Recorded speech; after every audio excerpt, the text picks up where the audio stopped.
안녕하세요. 저는 서울에 혼자 살고 있는 돌싱 30대 남자입니다. 여러분들에게는 첫사랑의 기억이 어떻게 남아있나요? 다시 생각해도 설레고 아련하고 그리운 기억으로 남아있으신가요? 남자는 생각만 해도 설레는 첫사랑을 죽을 때까지 못 잊는다고 하던데 저는 다른 의미로 첫사랑을 죽을 때까지 못 잊을 것 같아요. 어쩌다 제 첫사랑의 기억이 이렇게 바뀌게 되었는지 지금부터 이야기를 풀어볼게요. 저는 고등학생 때 같은 반이었던 아내를 보고 첫눈에 반해 짝사랑을 해왔었어요. 가슴 간질간질거리는 저의 첫사랑이 그렇게 시작된 것이죠. 아내는 미모가 뛰어나서 전교생에게 정말 인기가 많았어요. 여자들은 아내가 쓰는 물건들을 따라 샀었고 학교에서 인기 좀 있다는 잘생긴 애들도 아내의 뒤를 줄줄 따라다녔었어요. 하지만 저는 잘생긴 것도 아니고 그렇다고 날씬한 것도 아니라서 뒤에서만 아내를 봤었어요. 정말 평균 이하의 외모에 살집도 있는 편이라 제가 봐도 너무 별로더라고요.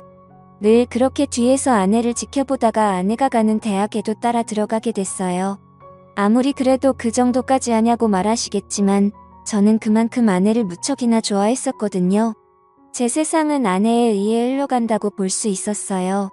그렇게 대학을 가서도 혼자 속으로만 좋아하다가 대학 졸업할 때쯤 제가 용기를 내서 아내에게 고백을 했어요. 현이야, 친하지도 않은 내가 이렇게 불러내서 당황했지. 졸업하기 전엔 꼭 너한테 하고 싶은 말이 있어서 불렀어. 나 너 좋아해, 현이야. 나도 알고 있었어. 고등학생 때부터 뒤에서 계속 나만 보던데 어떻게 몰라? 다른 애들은 나랑 얘기 못해서 안달이었는데 넌 끝까지 쳐다만 보더라. 아, 알고 있었어. 다른 애들은 다 잘생기고 이쁜데 난 너무 못생겼잖아. 그래서 너한테 말을 걸 용기가 없어서 그냥 뒤에서 쳐다만 봤어. 차라리 말을 걸지 그랬어. 뒤에서 쳐다만 보면 얼마나 무서운 줄 아니? 장난이야.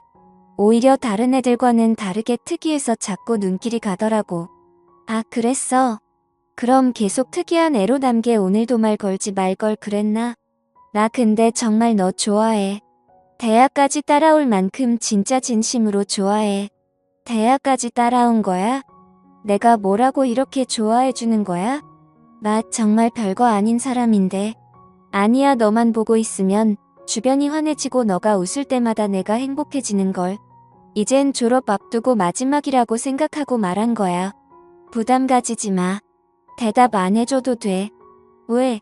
난 대답하고 싶은데. 원래 고백은 대답 들으려고 하는 거 아닌가? 나는 좋아, 우리 한번 만나보자. 아직 어리니까 가볍게 만나보고 아니면 그때 헤어지면 되지. 저는 인생은 믿져봐야 본전이라는 생각에 당연히 찰 것이라고 예상하고 고백한 것인데 예상 밖으로 아내는 활짝 웃으면서 저를 받아주더라고요. 그렇게 저희는 얼떨결에 연애를 하게 되었어요. 남들과 똑같이 데이트도 하고 사랑을 나누었죠. 아내 주변에서는 도대체 저를 왜 만나냐고 했었는데 그냥 웃기만 하더라고요. 저는 이유가 뭐든 지금 아내와 사귀고 있다는 자체가 행복해서 아무런 상관이 없었어요. 그리고 졸업을 하고 저는 운 좋게 대기업에 취업을 하게 되었어요. 아내도 대기업에 계속 이력서를 넣어보는데 서류 전형은 대부분 합격을 하는데 저보다 자격증이 많이 부족해서 그런지 최종 면접에서 항상 떨어지더라고요. 결국은 대기업은 포기하고 중소기업에 취직을 하게 되었죠. 위로가 전혀 안 되겠지만 그래도 아내에게 취직 축하한다고 맛있는 것도 사주고 아내가 평소 갖고 싶어 했던 지갑도 축하 선물로 사줬습니다. 아내는 저의 응원을 받고 힘을 내서 열심히 회사를 다녔어요. 제가 어느 정도 직급이 올라갔을 때 아내에게 결혼을 하자고 했어요. 아내는 망설임도 없이 단칼에 제 청혼을 거절하더라고요. 아직 직장이 변변치 못하다면서 자신이 당당해질 수 있을 때 결혼을 하고 싶다고 했었어요. 아무것도 없는 나랑 결혼하고 싶다고 해줘서 너무 고마운데 아직 내가 직장이 변변치 않아서 지금 결혼하기엔 너무 미안해. 그럼 내가 싫어서 거절하는 게 아니라 직장 때문에 거절하는 거야? 직장이 무슨 상관이야. 우리 둘이 잘 살면 되는 거지. 그래도 직장이 좋아야 월급도 많이 받고 우리가 걱정 없이 살 거 아니야. 너 월급에 비하면 내 월급은 너무 작잖아. 나는 내가 내 앞에서 당당해질 수 있을 때 결혼하고 싶어. 그래도 너가 안 버는 것보단 낫지. 우리 둘이 같이 벌면 괜찮아. 그리고 나 혼자 벌어도 너 하나쯤은 먹여 살릴 수 있어. 아내가 저보다 못한 직장에 다닌다고 스트레스 받는 것 같아서 괜찮다고 다독여줬어요. 아내는 제가 대기업에 다니니까 확실히 제 월급이 자신 월급보다 많다는 것을 알았지만 정확히 얼마나 되는지 모르는 상태였거든요. 그래서 저는 아내에게 이 정도의 월급을 받고 있으니 결혼해도 문제가 없다고 설득했죠. 제가 자신보다 2배 넘게 받는다는 것을 듣고 놀라더니 고민을 하는 것 같더라고요. 계속되는 저의 설득 끝에 아내는 긍정적으로 생각이 바뀐 것인지 제 청혼을 받아주었어요. 제가 이렇게 결혼을 서두르게 된 이유는 회사에서도 아내가 인기가 많은 것 같더라고요. 아내가 종종 회사에서 치근덕거리는 남직원이 있다고 얘기를 꺼낼 때마다 다른 남자들이 더 이상 치근덕거리지 않게 얼른 결혼을 해야겠다는 마음을 먹게 됐죠. 저는 그렇게 힘들게 아내와 결혼하는데 성공했습니다. 저희는 결혼한 지 2년이 지났는데도 자식 없이 여전히 둘이서 신혼생활을 보내고 있어요. 사실 아무리 노력을 해도 아이가 저에게 찾아올 생각을 하지 않더라고요. 아내와 저는 아직 젊으니까 조급해하지 말고 아이가 찾아올 때까지 천천히 기다려보기로 했어요. 그러다 결혼 3년 차가 되었을 때 아내가 임신을 했더라고요. 저의 부모님은 아들이든 딸이든 상관없다며 너무 수고했다고 고맙다면서 아내의 손을 꼭 잡고 오셨어요. 아내도 어머니의 눈물을 보고선 살짝 눈가에 눈물이 고였더라고요. 며느리 아끼는 시부모님 덕분에 낙동강 오래할 신세가 된 저만 힘들어졌었어요. 아내 회사가 중소기업이어도 설립자가 여성분이어서 그런지 복지가 대기업 못지않게 좋더라고요. 아내는 일을 하면 스트레스 받을까봐 아이를 위해 휴직을 하고 집에서 쉬고 있었어요. 혹시나 쉬면서 집안일이라도 할까 어머니께서 집에 오셔서 아내 대신 집안일을 다 해놓고 가시더라고요. 저도 퇴근하고 오면 어머니의 잔소리를 듣고 아내의 시중을 들기 시작했고요. 아내 시중을 들면서도 저는 태어날 아이 생각에 하나도 힘들지 않았고 행복했어요. 저희는 아들, 딸 구애받지 않으려고 병원에 검진을 가도 성별을 알려고 하지 않았어요. 출산하고 아이를 보러 신생아실에 갔는데 아내를 아주 쏙 빼닮은 귀여운 딸이더라고요. 엄마를 닮아서 그런지 아이의 얼굴이 벌써 완성형이라고 호들갑 떨었다가 아내한테 주책이라면서 벌써 딸바보 됐냐고 등짝 한 대 맞았네요. 아내 손이 매운 편인데 저는 그날 아무리 맞아도 아프지가 않고 오히려 간지러웠어요. 이래서 다들 딸 낳으면 딸바보가 되는 건가 보다 싶더라고요. 딸이 태어난 지 이제 1년이 넘어가기 시작했을 때 저는 집 앞에서 충격적인 장면을 목격하게 됐습니다. 제가 집급이 올라가면서 회의다 뭐다 여기저기 불려다니다 보니 정시 퇴근하는 아내가 항상 저보다 먼저 집에 와 있었어요. 그런데 제가 몸이 안 좋은 것 같아서 회의에 참석하지 못하고 집에 바로 온 적이 있었어요. 차를 주차하고 내리려고 가방을 챙기는데 어떤 차에서 내리는 아내가 보이더라고요. 아내는 운전면허가 없어서 항상 제가 데려다 주거나 대중교통을 이용해서 출퇴근을 했었거든요. 저는 처음엔 동료가 데려다 준 거라고 생각하고 신경을 쓰지 않으려고 했었어요. 그런데 아내가 집에 들어가려고 할 때 남자가 차에서 내리더니 아쉽다는 듯 아내의 손을 잡더라고요. 저는 내리려고 손잡이에 올린 손을 떼고 그 모습을 어처구니 없이 쳐다보고 있었어요. 아내는 남자를 보면서 웃고 있고 남자는 잡은 손을 앙탈 부리듯이 흔들고 난리도 아니더라고요. 다른 사람이 보면 그 둘이 부부인 줄 알겠더라고요. 하필이면 제 차가 입구 정면에 주차하고 있어서 제 블랙박스에 그 장면이 그대로 다 찍혔었어요. 저는 차 안에서 나오지 않고 아내가 들어간 후에도 그 장면만 계속 돌려보고 있었어요. 잘못 생각한 거라고 현실을 부정하려 했지만 보면 볼수록 외도가 맞는 것 같아서 화가 나더라고요.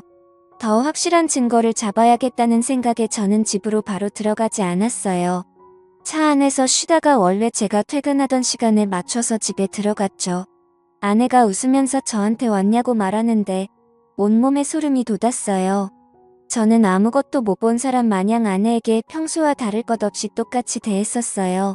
아내가 음식을 하는 동안 혹시나 다른 증거들이 나오지 않을까 싶어서 아까 아내가 입고 있었던 코트를 뒤졌는데 아무것도 나오지가 않더라고요. 저는 아내가 잘 때 휴대폰을 몰래 확인해 보기로 마음먹었습니다. 아내가 먼저 잠든 것을 확인하고 휴대폰을 들고 조용히 거실로 나왔어요. 잠금이 걸려 있었는데 비밀번호가 딸 생일이더라고요. 저는 고민할 것도 없이 제일 먼저 카카오톡을 들어가 보았어요. 전부 회사 직원들과의 단톡이나 제가 알고 있는 고등학교 친구들과의 단톡이었는데 유일하게 한 사람만 개인톡을 하고 있더라고요. 저장명도 심상치 않은 게 제 직감으로는 이 사람이 아까 아내를 데려다 준 사람이라고 생각했죠. 개인톡을 들어가 보니 역시나 제 예감이 딱 들어맞았더라고요. 아내가 저랑 연애했을 때보다 그 사람이랑 더 달달하게 카카오톡을 주고받았어요. 그런데 두 사람이 사귄 지가 꽤나 오래된 사이였던 것 같았어요. 같이 데이트하면서 찍은 음식 사진에 남자가 살짝 걸려있는 사진들과 대놓고 찍은 커플 사진들도 있길래 모조리 제 휴대폰으로 옮겨 놓았어요.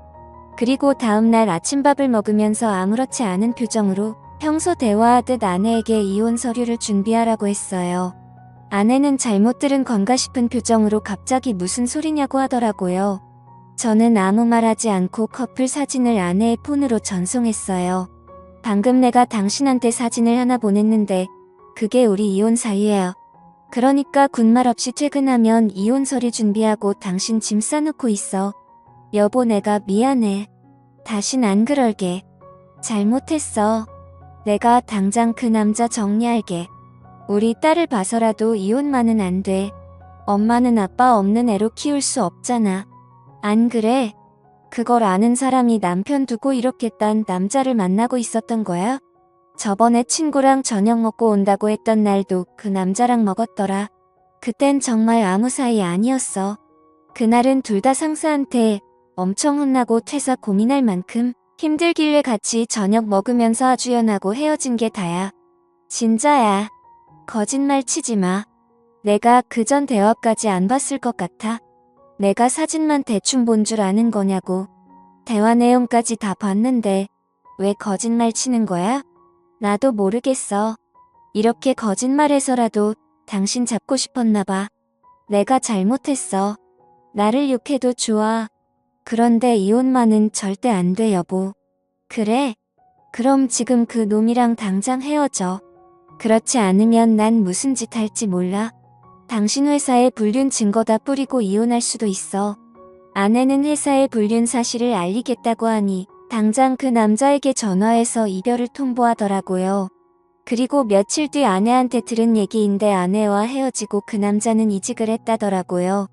아내로 이직했는지는 모르고 남자가 휴대폰 번호를 바꿔버려서 만약에 다시 만나고 싶다고 한들 만날 수 없는 상황이라고 확실히 관계가 끝났다는 것을 말해줬어요. 저는 제가 있는 앞에서 이별을 통보했던 아내라 저 말을 의심조차 하지 않고 믿었던 것 같아요. 조금이라도 의심해보고 제가 직접 알아봤어야 할 내용이었는데 말이에요. 그리고 저희는 다시 예전 신혼 때처럼 관계 회복에 성공했어요. 아내가 미안했는지 그 사건 이후로 제게 과하다시피 너무 잘해주더라고요. 그 행동도 의심해봤어야 했는데 말이에요. 그 사이에 귀여운 딸이 저희에게 한 번 더 찾아왔어요. 이번에도 아내를 쏙 빼닮아 너무 이쁘더라고요. 어쩜 두 딸 모두 좋은 유전자만 받고 태어난 건지 눈에 넣어도 안 아플 지경이었어요. 제가 한동안 딸 보는 재미가 얼마나 쏠쏠했는지 몰라요. 주위 사람들한테 요즘 딸 보는 맛에 산다고 말하고 다닐 정도였어요. 요즘은 아들보다 딸이 더 좋다고 하던데 딸들을 보고 있으니 왜 그런 말을 하는지 알 것 같았어요. 어찌나 애교도 많고 저를 보고 방긋방긋 잘 웃던지 나중에 커서 딸이 결혼한다고 하면 정말 대성통곡할 것 같았어요. 저는 영원히 제 딸들을 옆에 끼고 살 수 있을 줄만 알았어요. 그날만 아니었다면 말이죠. 제가 중요한 프로젝트를 맡고 있어서 잠을 제대로 못 잔 적이 있었어요. 평일엔 프로젝트 때문에 주말엔 딸들 보느라 피로가 누적이 되었던지 그날은 정말 낮잠을 안 자면 제가 과로사할 수도 있겠다는 생각이 들더라고요. 웬만하면 아이들을 봐주려고 했는데 도저히 못 버티겠어서 정말 오랜만에 주말에 잠시 낮잠을 잤었어요. 그러다 중간에 목이 너무 말라서 잠에서 깨버렸어요. 거실에서 아내가 통화를 하는지 문틈 사이로 아내 목소리가 어렴풋이 들리더라고요. 스피커폰으로 해놓은 건지 간간히 다른 사람 목소리도 들렸었어요. 저는 목이 말라서 아플 지경이길래 물을 마시려고 손잡이에 손을 올렸는데 아내가 하는 말에 문을 열지 못하고 그 자리에서 굳어버렸어요. 오늘 남편 얼굴 보는데 날이 가면 갈수록 더 못생겨지더라. 살만 뒤룩뒤룩 쪄서 진짜 얼굴 맞대고 밥 먹기 힘들어. 같은 공간에 있기도 싫어. 그러니까 내가 계속 이혼하라고 했잖아. 언제 이혼할 건데 이대로 살 생각이야. 도대체 언제까지 이러고 있을 건데. 나 이제 당신 남편이 불쌍해 보일 지경이야. 아니 뭐 아직 애들도 어리고 내 월급으로 애들 키우는 건 힘들잖아. 그렇다고 당신 월급도 많은 게 아니니까 조금만 더 있다가 하려고. 이혼할 생각이 있긴 한 거야. 내가 봤을 땐 당신 남편이 가진 돈 때문에 이혼 안 할 것 같아. 말로만 이혼할 거라고 하고 계속 이런 식이면 나 당신 남편한테 다 말할 거야. 아 좀 기다려보라고 했잖아. 왜 이렇게 보채는 거야. 매력 떨어지게. 우리 딸 부족함 없이 키워야 하지 않겠어. 그러니까 조금만 참아. 그건 그렇긴 한데 나도 애기들 보고 싶단 말이야. 맨날 사진으로만 보고 나도 실제로 애기들 알아보고 싶어. 근데 지금 자기 애도 아닌데 자기 애라고 믿고 저렇게 좋아 죽는 꼴이 너무 웃겨. 진짜 멍청한 거 아니야. 얼굴이 자기랑 너무 다르잖아. 당신 닮아서 얼마나 예쁜데 자기 애라고 믿지. 얼핏 들었을 때 대화 내용으로 아내가 상남이랑 통화하고 있었다는 걸 알아차렸어요. 얼굴 얘기하면서 제 험담을 할 때부터 저는 손을 뻗어서 화장대에 있던 제 폰을 들고 아내의 통화 내용을 녹음하기 시작했어요. 둘이서 오가는 대화들이 정말 갈수록 가관이더라고요. 제 험담은 그럴 수 있다고 생각했는데 이제껏 제 딸이라고 믿었던 애들이 알고 보니 제 딸이 아니라 상간남 딸이라고 하니까 너무 충격적이더라고요.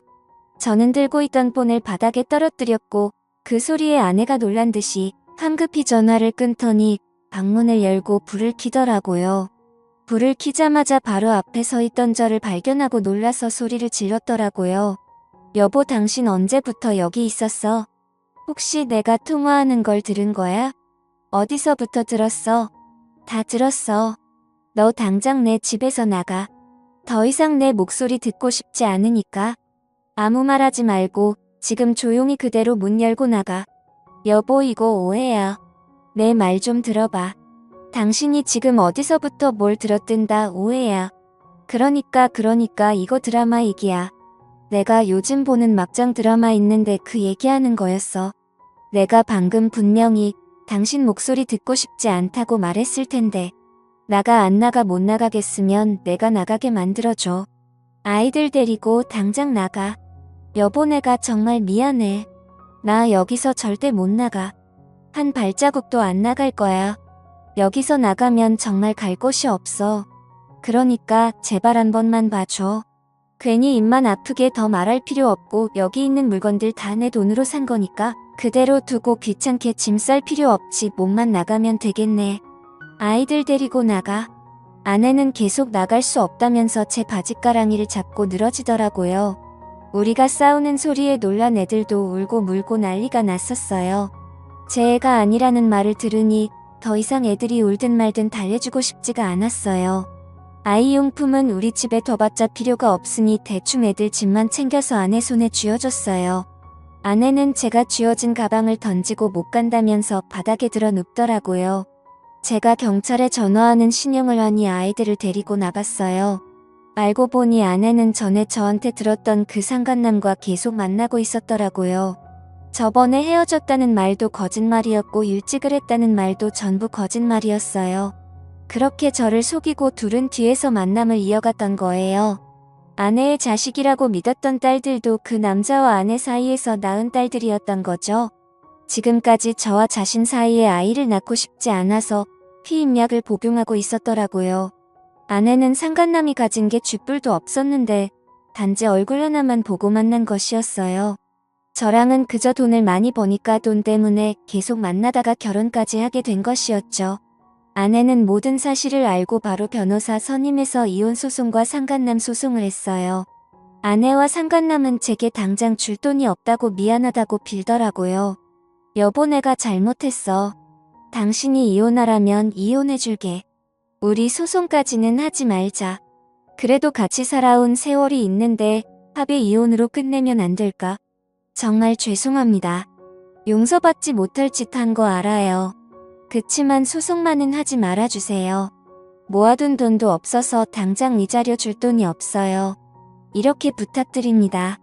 이렇게 될 거라고 예상을 못했나봐요. 제가 저번에도 용서하고 넘어가 주니까 이번에도 사과하면 그냥 넘어갈 줄 알았어요. 저 절대 고수 취할 생각 없습니다. 아내가 외도한 게 이번이 처음이도 아니고 심지어 똑같은 남자랑 다시 외도를 했는데 저는 너무 괘씸해서 그 둘을 선처해줄 마음이 전혀 없었어요. 결국 둘은 저한테 줄 위자료가 없어서 사채까지 써서 줬더라고요. 매달 정확하게 들어오는 월급 받고 사채를 쓴 모양인데 제가 가만히 있을 리 없었죠. 저는 불륜 증거들을 아내 회사에 뿌리기 시작했어요. 회사 내 커뮤니티에 익명으로 녹음본과 함께 글도 올렸고 텍스로 커플 사진들도 보내고 제가 할 수 있는 건 다 했었어요. 결국 아내와 상간남은 회사에서 질타를 받으며 그대로 쫓겨났습니다. 그리고 현재까지도 빚쟁이들을 피해 도망다니고 있는 것 같더라고요. 그러게 처음 제가 용서하고 넘어가줬을 때 정신을 차렸어야 했는데 자기 발등 자기가 찍는 짓을 왜 안 하십니까? 저는 정말 죽을 때까지도 이 일을 절대 못 잊을 것 같아요. 다시는 결혼할 생각도 그렇다고 연애를 할 생각도 전혀 없어요. 저는 이렇게 혼자서 걱정 없이 사는 것도 괜찮을 것 같다는 생각을 해요.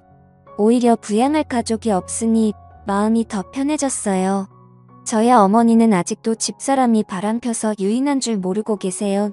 나이도 많으신데 혹시나 충격에 쓰러지실까봐 영원히 제 가슴에만 묻어두려고 합니다. 여러분들은 첫사랑의 기억이 꼭 이쁘게 남아있었으면 좋겠네요. 지금까지 제 이야기 들어주신 모든 분들께 감사합니다. 모두 가족들과 행복하고 따뜻한 겨울 보내시길 바랍니다.